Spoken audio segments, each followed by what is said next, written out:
जनता party के प्रचार के लिए, हमारे बीबी पाटिल जी के प्रचार के लिए आई हूँ। और पिछले 5 वर्षों से मैं बीबी पाटिल जी के साथ हम सभी पार्लियामेंट में हमने काम करते हुए देखा है।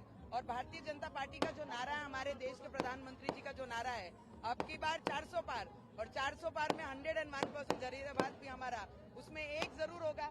क्योंकि जिस तरीके से बीबी पाटिल जी पिछले 10 वर्षों में इस क्षेत्र के लिए काम कर रहे हैं और देश के लिए एक ही चीज जरूरी है कि आज फिर एक बार, तीसरी बार हमारे देश के प्रधानमंत्री नरेंद्र मोदी जी ये बनना चाहिए। और कांग्रेस को वोट देना मतलब सीधे पाकिस्तान को वोट देना है, और वही विरोध करने के लिए मैं आज यहाँ पर जरीराबाद में आई और हमारे भारतीय जनता पार्टी के उम्मीदवार के प्रचार के लिए आज यहाँ पर आई हूँ। मैम, ये अब रिजर्वेशंस को निकाल रहे बोल के बीजेपी बोल रहे हैं, तो इसके बारे में आज अगर लालू प्रसाद जी का आपने स्टेटमेंट सुना होगा कि हम आने वाले समय में जो मुस्लिम कम्युनिटी के जो लोग हैं उन्हें आरक्षण देंगे, वो रिजर्वेशन निकालने की बात कर रहे हैं लालू प्रसाद यादव जी। और हमारे मोदी जी कहते हैं जब नया पार्लियामेंट में जाते हैं तो सर पे संविधान लेके पार्लियामेंट में जाते हैं, तो वो संविधान को बचाने के लिए इस देश में है। और संविधान को अगर खत्म करने की अगर कोई बात करता है तो वो कांग्रेस और लालू प्रसाद जी यादव जैसे लोग करते हैं।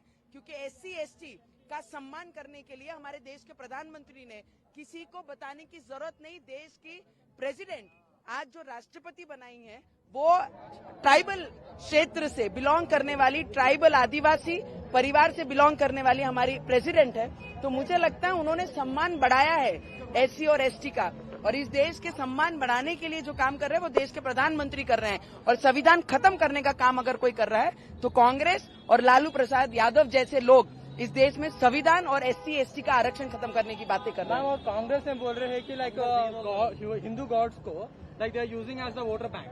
सो what's your opinion on that? देखिए, I will tell you only one thing, we believe in God. हमारी आस्था है, हमारी श्रद्धा है।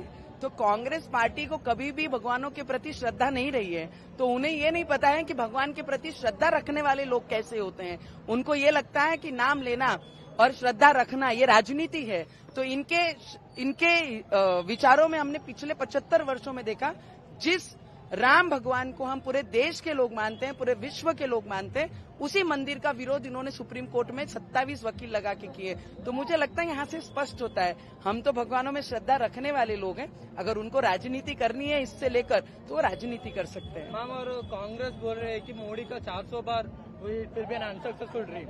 So what do you say regarding that? See, it is a dream of these people who lives in this country. It is not Modi ji, only Modi ji's dream.